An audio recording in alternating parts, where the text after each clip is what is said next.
Okay, so may hapon, may adlaw, may buntag sa inyo tanan, no? So naana ta karon sa Deuteronomy, Book of Deuteronomy. So igsoon salamat kaayo no nga nagpadayon ka sa subaybay sa ato ang pagbasa sa Biblia sa atong pinulungan, no? Sa Bisaya ang pinulungan. So thank you kaayo sa nanata sa chapter 1 sa Deuteronomy, no? Deuteronomy. Unya ato sang unahon no pagbasa ang pasiuna or introduction, no. So before ta magbasa sa introduction di ay happy ko nakalimot mag-ambo sa ta igsoon para giyahan ta sa balaang espiritu. Giyahan ta sa Ginoo, no. Hallelujah. Dalaygon og mahimayaon namo nga Dios. Salamat kay Lord nining taknaa nga imong gihatag kanamo. Salamat Lord sa kahigayunan nga kami Lord makaduol kanimo, makadungog kanimo pinaagi sa pagbasa sa imong mga pulong. Lord, thank you kaayo niini oh God nga opportunity nga kami makadungog sa imong pulong. And I pray Lord nga ikaw magapamuhat sa mong kasing-kasing o gunahuna Lord. I pray nga mahimong ready ang among kasing-kasing nga mudawat niini. Lord, kung naaduna may mga butang sa among kasing-kasing nga wala nakapahimot kanimo Lord, I pray Ginoo nga ikaw magakuha niini in the mighty name of Jesus. Pasaylo kami Lord sa mga butang nga wala namo gi tagaag pagtagad Lord. And so pasaylo kami Ginoo. And hiluoy kami pinagi sa imong hamili nga dugo Lord. And tabangi kami nga mabalik diha kanimo Ginoo. Ang amo ang attention Lord, focus diha kanimo. So salamat Lord, ikaw mong ginaimbitahan karong taknaa, and I pray Lord nga katong manan-aw niini ug maminaw sa imong pulong, mapanalanginan usab o God. Lord, I pray nga imong balang espiritu mamuhat sa matag usa ka kasing-kasing og hunahuna Lord, nga imong pulong Ginoo dili mo labayng kawang. But kini Ginoo mahimo namong gabayan sa matag adlaw nga among pagkinabuhi. So Lord, ikaw mong gi-welcome karon, dalaygon ikaw sa walay katapusan. Thank you kaayo Lord, in Jesus name. Amen. So igsoon, salamat kaayo no. So naana ta sa Deuteronomy. So itong basahon no, ang pasiuna. Okay, so ang Deuteronomy mao kini ang gisulti ni Moses ngadto sa katawhan sa Israel didto sa kamingawan sa silangang bahin sa suba sa Jordan. Kay didto sila ni adtong higayuna sa walog sa Jordan duol sa Sop. No? Tunga-tunga sa lungsod sa Paran, sa usa ka bahin og sa kalungsuran sa Tufel, sa Laban, sa Hasirot og sa Disahab sa laing bahin. Ang gilayon niini balig 11 kaadlang panaw gikan sa bukid sa Sinai agi sa bukid sa Idumea paingon sa Kades Barnea.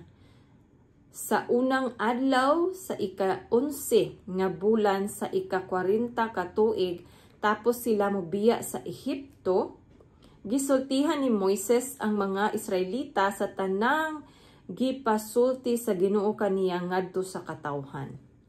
Okay. Nahitabo kini nahitabo kini human mabuntog sa Ginoo si Sihon nga hari sa mga Amorihanon nga naghari sa Heshbon og si Og nga hari sa Basan nga naghari sa Astarot og sa Edrei. Okay, verse 5, didto sa Moab tabok sa Jordan gisaysay ni Moises kining maong balaod. Siya miingon, ang Ginoo nga atong Dios miingon kanato didto sa bukid sa Sinai, nakapuyo nakamog dugay-dugay niining bukira. Padayon kamo ngadto sa kabungturan sa mga Amorihanon og sa silangang kayutaan didto sa walog sa Jordan og sa kabungturan og kapatagan og sa Negeb ingon man sa kabaybayunan sa Mediteraneo. Padayon kamo sa Kanaan og sa Lebanon hangtod sa dakong suba sa Euphrates. 8 Tan-awa giandam ko na ang yuta nga inyong adtuan. Panag-iyahan ninyo kanang yuta nga akong gisaad sa inyong katigulangan nga si Abraham, si Isaac og si Jacob og sa ilang mga kaliwatan. Amen, no? Verse 9. Kay mao kini nga si Moises nagtudlog mga maghuhukom. Okay. Si Moises miingon, samtang didto kita sa bukid sa Sinai, giingnan ko kamo nga kun ako lamang mangulo kaninyo, dili ako makaagwanta. Verse 10, gipadaghan kamo sa Ginoo nga inyong Dios ug karon sama na kamo kadaghan sa kabituunan sa langit.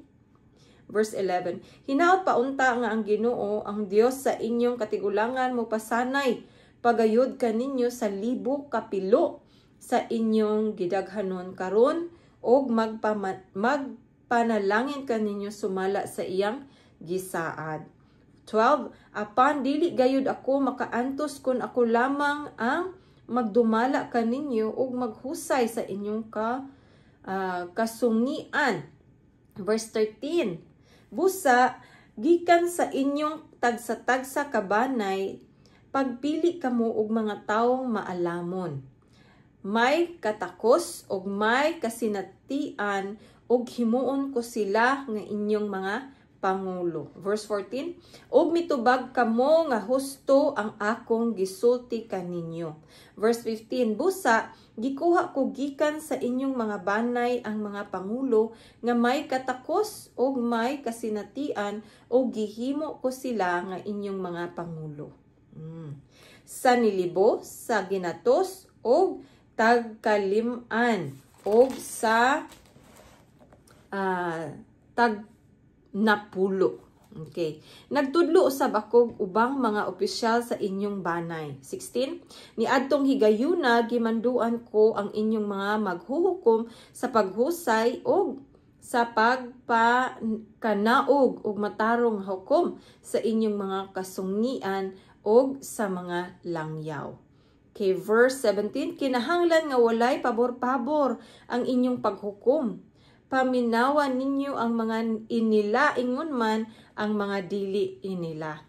Ayaw kamo kahadlok sa tao, kay ang hukom nga inyong ipahamtang iya man sa Dios.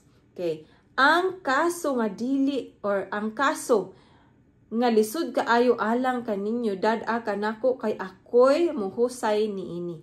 Verse 18, niadtong panahona gimanduan ko kamo sa tanan nga angay ninyong buhaton. Verse 19, unya gikan sa bukid sa Sinai gilatas nato ang dako og makalilisa nga kamingawan paingon sa kabungturan nga gipuy-an sa mga Amorihanon sumala sa gisugo kanato sa Ginoo nga atong Dios og miabot kita sa Kades Barnea. 20, og giingnan ko kamo, nakaabot na kamo sa yuta sa mga Amorihanon nga gihatag kanato sa Ginoo nga atong Dios. 21, giandam na sa Ginoo ang inyong giandam na sa Ginoo nga inyong Dios ang yuta nga anaa sa inyong atubangan. Hallelujah.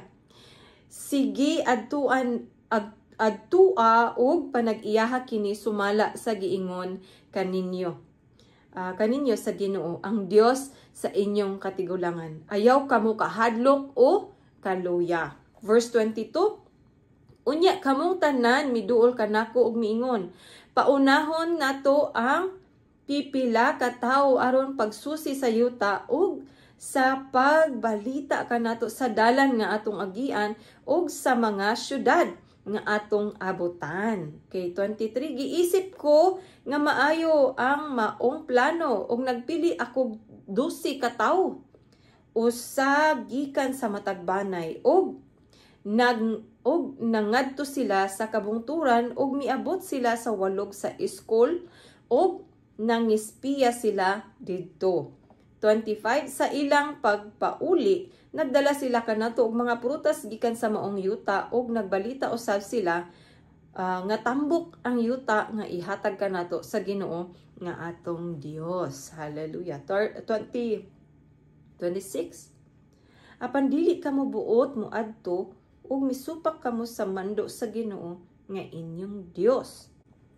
27, nagbagulbol kamo didto og nag-ingon, naligot-got kanato ang Ginoo mao nga gikuha kita niya sa Ehipto o gitugyan sa mga Amorihanon aron patyon kita nila.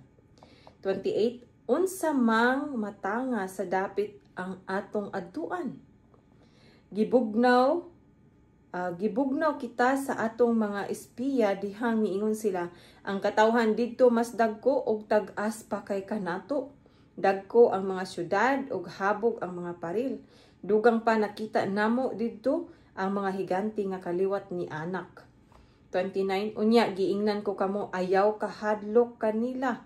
30. Ang Ginoo nga inyong Dios maoy mangulo og makig-away alang kaninyo sama sa iyang gibuhat didto sa Ehipto. 31. Ug didto sa kamingawan nasaksihan ninyo nga gipanaliptan kamo sa Ginoo nga inyong Dios sama sa usa ka tawo nga nagkugos sa iyang anak. Gibuhat niya kini sa tibuok ninyong panaw hangtod nga miabot kamo niining dapita. 32. Apan bisan pa niining tanan wala kamo mosalig sa Ginoo nga inyong Dios nga maoy nag-una kaninyo aron pagpangita og dapit nga kapatindugan ninyo sa inyong mga tulda. Gitultulan kamo niya pinaagi sa kalayo panahon sa gabii o panganod panahon sa adlaw. Kay 34, nabati sa Ginoo ang inyong gisulti og nasuko siya og nanumpa. Walay usa ka tawo niining daotang kaliwatan nga makakita sa yuta nga gisaad ko nga akong ihatag sa ilang katigulangan. Gawas kang Kalib nga anak ni Jephone, ihatag ko kaniya og sa iyang mga anak ang yuta nga iyang giadtuan kay nag-alagad man siya kanako sa bug-os niyang kasing-kasing. Okay, 37. Nasuko usab kanako ang Ginoo tungod kaninyo. Siya miingon kanako, bisan gani ikaw dili makaadto didto. 38. Apan ang imong kataba nga si Josue nga anak ni Nun makaadto didto. Bansaya siya aron maoy mo puli kanimo kay pinaagi kaniya ang Israel makapanag-iya niining yutaa. Kay 39. Unya ang Ginoo miingon kanatong tanan. Makaadto usab ang inyong kabataan nga wala pa makaila ka unsay maayo ug unsay daotan. Ang kabataan nga inyong gituuhan nga pamihagon sa inyong mga kaaway. Ihatag ko kini kanila o panag-iyahon nila kini. Apan pamalik kamo ngadto sa kamingawan paingon sa dagat sa Akaba. 41. Unya mitubag kamo kanako, nakasala kami sa Ginoo apan karon mosulong kami ingon sa gisugo sa Ginoo nga atong Dios. Ug ang matag usa kaninyo nangandam sa inyong hinagiban sa gubat ug naghuna-huna nga sayon ang pagsulong sa katawhan nga nagpuyo sa kabungturan. 42. Unya miingon kanako ang Ginoo, sultihi sila sa dili pagsulong kay dili ako muuban kanila og mabuntog sila sa ilang mga kaaway. Busa gisultihan ko kamo apan wala kamo mamati. Misupak kamo sa mando sa Ginoo ug nangahas kamo pagsulong. Verse 44. Unya ang mga Amorihanon nga nagpuyo ni adtong nasura nakig-away kaninyo, daw mga putyukan sila nga migukod kaninyo hangtod sa Horma ug mibuntog kaninyo didto sa kabukiran sa Edomia. 45. Na mauli kamo ug nagpakitabang sa Ginoo apan wala siya mamati kaninyo. Hallelujah. Okay, so moto ang verse 45, moto ang chapter 1, no? So murag na patay gamay nga oras ato ang padayunon ang chapter 2 igsoon. Okay, para dili sayang atong time, no? So chapter 2 sa Deuteronomy didto sa kamingawan, no? Okay, so busa nagpabilin kita sa Kadesh Barnea sulod sa taas nga panahon. Unya mitipas kita ngadto sa kamingawan paingon sa dagat sa Akaba. Sumala sa giingon kanako sa Ginoo ug sulod sa duging panahon naglatagaw kita sa kabungturan sa Edomia. Verse 2, unya miingon kanako ang Ginoo, dugay-dugay na ang inyong paglatagaw ni ining kabungturan. Lakaw kamo sa amihanan. So tihi ang katawhan nga hapit na sila moagi sa utlanan sa yuta sa ilang mga kadugo nga mga kaliwat ni Esau nga nagpuyo sa Edomia og mga hadlok sila kaninyo. Apan pagmatngon kamo sa dili paghagit kanila kay dili ko kamong hatagan sa ilang yuta bisag igo na lang ninyong katumban kay gihatag ko na ang kabungturan sa Edomia ngadto kang Esau. Ingon nga iyang bahin. Okay, so remember kang sa istorya ni Esau og ni Jacob, di ba? So bisan pa si Esau og ning ato siya no, gitagaan pod siya sa Ginoo iyang bahin sa kabungturan, no? So ang Ginoo maayo gyud igsoon.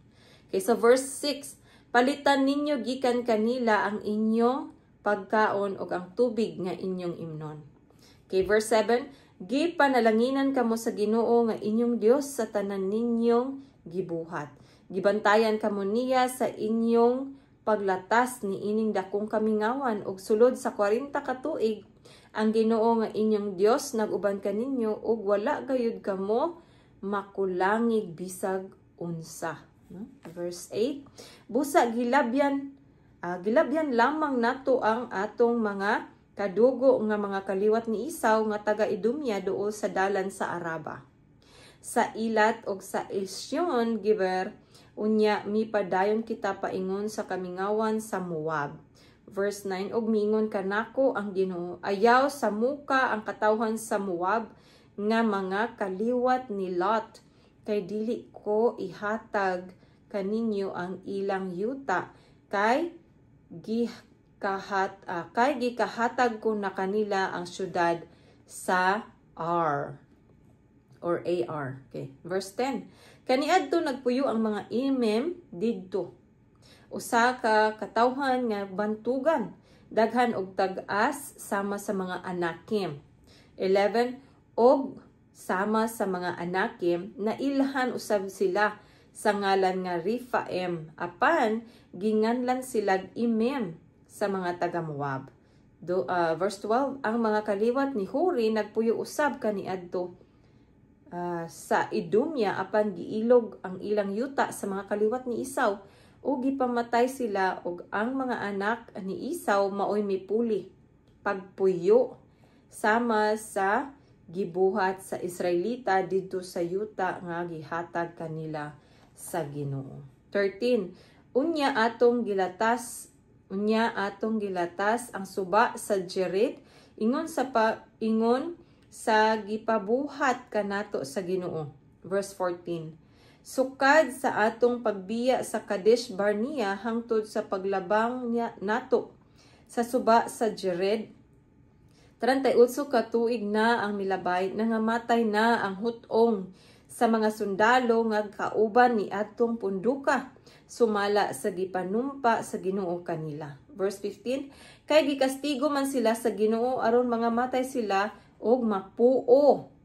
Verse 16, busa sa dihang nangamatay na ang tanang sundalo, miingon kanako ang Ginoo, niining adlaw muagi kamo sa utlanan sa Moab didto sa Ar. Verse 19, inigabot ninyo sa dapit sa mga kaliwat ni Amon, ayaw silag sa muka kay dili ko ihatag kaninyo ang bisan unsang yuta nila kay gihatag ko na kini sa mga kaliwat ni Lot, ingon nga ilang bahin.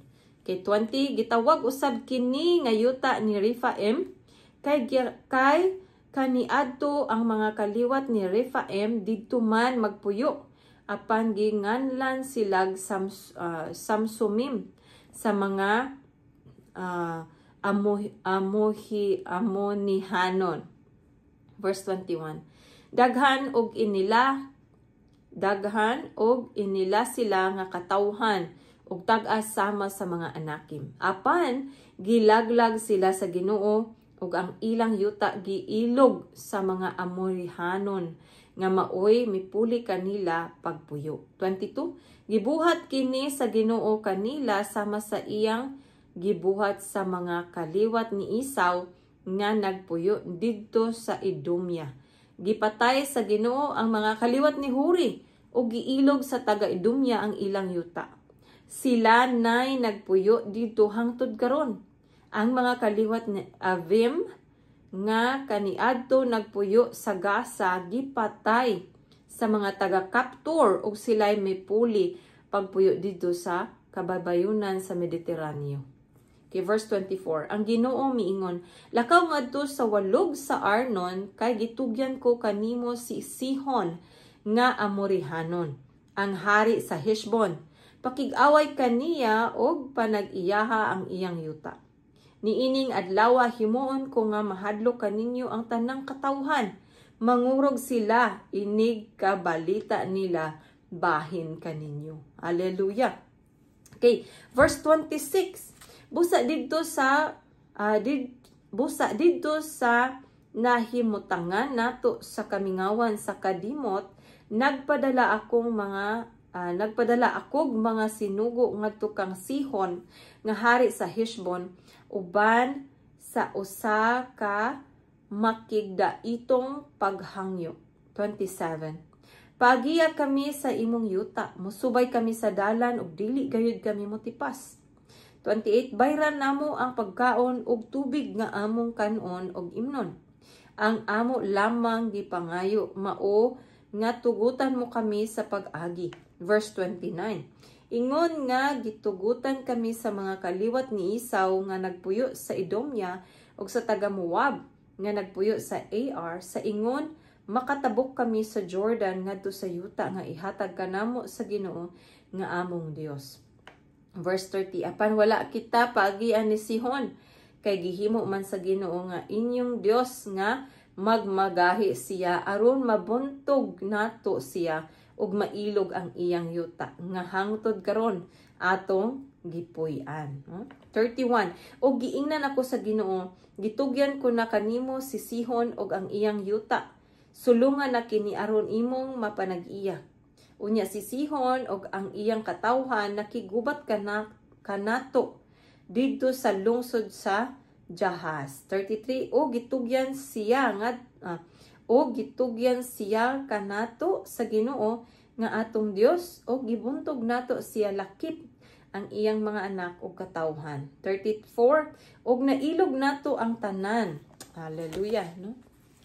Nailog nato ang tanan niyang mga syudad.